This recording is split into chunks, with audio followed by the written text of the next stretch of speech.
हाय बेचारी बहू। सरिता की शादी एक अच्छे परिवार में हुई है। उसका पति रोहन उसे बहुत प्यार करता है। घर में उसकी सास शांति और ननद मीनाक्षी भी है, जो सरिता के किसी काम में दखल अंदाजी नहीं करती। लेकिन फिर भी सरिता को ऐसा लगता है कि दुनिया की सबसे ज्यादा बेचारी बहू वही है और सबसे ज्यादा अत्याचार उसी पर हो रहा है। माँ जी, ये लीजिए आपकी चाय। अरे बहू, तूने इतनी ज्यादा चीनी क्यों डाल दी चाय में? हाय हाय माँ जी, मैंने तो उतनी ही मीठी बनाई है जितनी मीठी आपको पसंद है। माँ जी, आपको तो मेरे हाथ की चाय अच्छी ही नहीं लगती। जब देखो कुछ न कुछ कमी निकाल ही देती हो। अरे बहू, तू एक बात के पीछे ही पड़ जाती है। मैंने ऐसा कब कहा कि तू रोज चाय खराब बनाती है? सरिता अपने कमरे में चली जाती है और फोन उठाकर अपनी माँ से बात करती है। हेलो माँ, कैसी हो आप? क्या कर रही हो? मैं तो ठीक हूँ, पर तू बता, तेरा मूड कैसा है? तेरी आवाज से लग रहा है कि कुछ तो हुआ है तेरे ससुराल में। अरे क्या बताऊँ माँ, यहाँ तो हर समय मेरे साथ बहुत बुरा व्यवहार होता है। मैंने अपनी सास के लिए इतनी अच्छी चाय बनाई, लेकिन मेरी सास चाय पीते ही मुझे 4 बातें सुना दी। बेटी, तू इतनी छोटी छोटी बातों पर ध्यान ही क्यों देती हो? तुम्हारी सास ने कुछ बोल भी दिया तो क्या हो गया? वो बड़ी है ना तुझसे। माँ ने इतना समझाया, लेकिन इस बात का सरिता पर कोई असर नहीं हुआ। अपनी बेचारी बहू की छवि वो बदलना ही नहीं चाहती।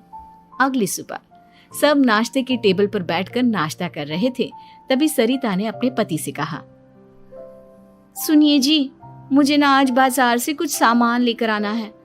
आज आप ऑफिस से आने के बाद मुझे लेकर चलना ना। भाभी, मुझे भी कुछ किताबें खरीदनी है। आप दोनों जा ही रहे हो तो मेरी किताबें भी ले आना।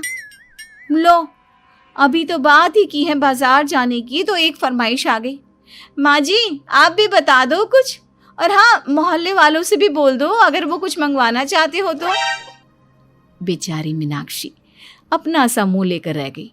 ये सब देखकर रोहन से चुप नहीं रह गया और वो गुस्से में बोला, सरिता, क्या हो गया है तुम्हें?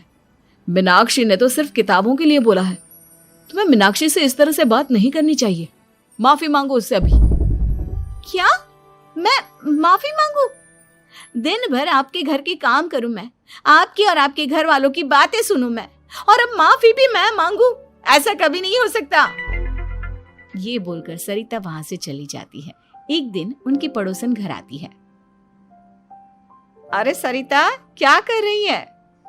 और क्या करूंगी भाभी जी, बस घर का काम ही कर रही हूँ। आप बताओ कैसे आना हुआ? अरे मैं तो तुम्हारा हालचाल पूछने आई थी, लेकिन तुम तो बिजी लग रही हो। कोई बात नहीं, मैं बाद में आ जाऊंगी। और क्या करूं भाभी जी, जब से शादी होकर आई हूँ ना, बस काम ही कर रही हूँ। और इस घर में ना कोई मेरी कदर नहीं करता। पति है जो बस घर से ऑफिस, ऑफिस से घर। ननद को तो कॉलेज से फुर्सत नहीं। बची सास तो उनका सारा समय मेरी गलतियां निकालने में लग जाता है। अरे ये क्या कह रही हो सरिता? तुम्हारी सास तो पूरे मोहल्ले में तुम्हारी तारीफ करती फिरती है कि तुम बहुत अच्छी हो, पूरा घर तुम्ही ने संभाल रखा है। हाँ तो क्या हुआ? इसमें गलत क्या कहती हैं? सच्ची तो कहती हैं। मेरी मर्जी के बिना इस घर का पत्ता भी नहीं हिलता। शाम को जब रोहन घर आया तो उसने सबसे कहा, कल हम सबको मौसी जी के घर जाना है। उनकी बेटी की शादी है। सब अपनी अपनी पैकिंग कर लो, सुबह होते ही निकल जाएंगे। और सरिता, तुम कान खोलकर सुन लो, वहां जाकर किसी की बुराई भलाई शुरू मत कर देना, नहीं तो मुझसे बुरा कोई नहीं होगा। हाय हाय जी, आप तो ऐसे कह रहे हो जैसे मैं सुबह शाम सबकी बुराई करती फिरती हूँ। आज तक कोई कह नहीं सकता कि मैंने किसी की पीठ पीछे किसी के बारे में कोई बुरी बात बोली हो तो। अरे बस बहू, बात को और ज्यादा आगे मत बढ़ा। हमें सब पता है तू हमारे साथ क्या व्यवहार करती है। ये बात घर तक रखना, शादी में किसी को कुछ मत बोलना, नहीं तो सब कहेंगे कि शांति की बहू कितना बोलती है।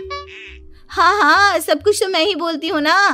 आप लोग तो हर समय फूलों की बारिश करते रहते हो मेरे ऊपर।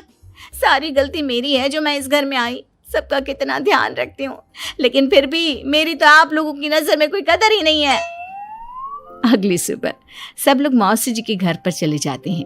वहां पर शादी का माहौल होता है, सब जगह चहल पहल होती है, बहुत सारे मेहमान आए हैं। सरिता को वहां बहुत अच्छा लग रहा है। वो अपने मन में सोचती है, यहाँ कितना अच्छा लग रहा है, कितनी रौनक है। मैं यहाँ किसी से ज्यादा बात नहीं करूंगी। अगर मेरे मुंह से कुछ ऐसा वैसा निकल गया तो रोहन जी तो मुझसे गुस्सा हो जाएंगी। सरिता ये सब सोच ही रही थी कि वहां रोहन की कजिन साक्षी आ गई और सरिता से बोली, आप सरिता भाभी हो ना? जितना आपके बारे में सुना था आप तो उससे भी ज्यादा सुंदर हो। हाँ वो तो है, मेरी सुंदरता की तारीफ सब करते हैं। मेरे मायके में तो सब यही बोलते हैं कि रोहन जी की किस्मत बहुत अच्छी है जिन्हें मैं मिली। लेकिन आप कौन है? मैंने आपको पहचाना नहीं। मैं रोहन भैया की कजिन हूँ। आपकी शादी पर नहीं आ पाई थी ना, इसलिए आप मुझसे मिली नहीं कभी। शांति मौसी और मीनाक्षी आपकी बहुत तारीफ करते हैं। क्या कहा तुमने? मेरी तारीफ? कभी नहीं। मेरे ससुराल वाले कभी मेरी तारीफ कर ही नहीं सकते। मैं इतनी अच्छी हूँ, मेहनती हूँ, लेकिन उन्हें तो मेरी कदर ही नहीं। सारा दिन घर का काम करती हूँ, फिर भी मेरी सास ना मुझे सुनाती रहती है और पति भी मेरी सास की साइड लेते हैं। ना कभी बाहर ले जाते हैं ना कहीं घुमाने। अगर घुमाने के लिए कभी बोल भी देना तो उनकी बहन बीच में आ जाती है। मैं कैसे रह रही हूँ उस घर में ये मैं ही जानती हूँ। सरिता की ये बातें सुनकर साक्षी को बड़ी हैरानी हुई। अब वो हर किसी के सामने अपनी बढ़ाई और ससुराल वालों की बुराई करने लगी। रोहन और शांति को सरिता पर बहुत गुस्सा आया, लेकिन वो चुप रहे। अगले दिन जब वो अपने घर पर आए, सरिता, तुमने क्यों सबके सामने मेरी इज्जत का तमाशा बनाया? तुमसे बोला था ना कि चुप रहना। अजी ऐसा भी क्या कह दिया मैंने जो इतना भड़क रहे हो? तुम जहां जाती हो अपना रोना शुरू कर देती हो, कभी किसी दूसरे की बात ही नहीं सुनती, बस अपनी कहती रहती हो। तुमने सबके सामने हमारा तमाशा बनाकर रख दिया है। हे भगवान, मुझे अपने पास बुला ले। जिस घर में मेरी कदर ही नहीं उस घर में मेरा क्या काम? अरे क्या करूंगी मैं यहाँ रहकर? जो भी आता है मुझे सुनाकर चला जाता है। मैं तो किसी से कुछ नहीं कहती।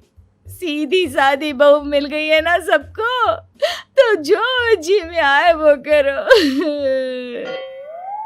सरिता ने अपने आगे किसी को कुछ बोलने ही नहीं दिया और उस दिन भी उसने सबके सामने खुद को बेचारी बना ही दिया। अगले दिन मीनाक्षी कॉलेज के लिए लेट हो रही थी, इसलिए वो हर काम जल्दी जल्दी कर रही थी।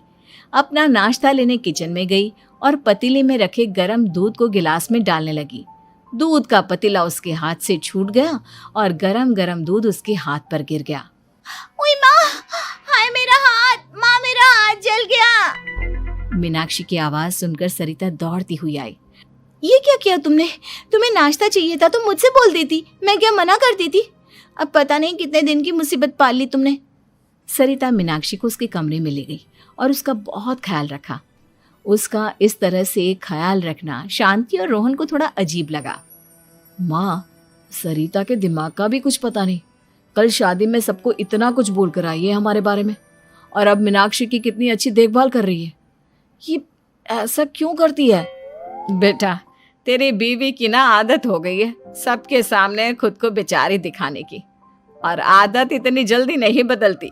जब ये बोलना शुरू करती है तो रुकने का नाम ही नहीं लेती, इसलिए इसे पता ही नहीं चलता कि ये किसके सामने क्या बोली जा रही है। लेकिन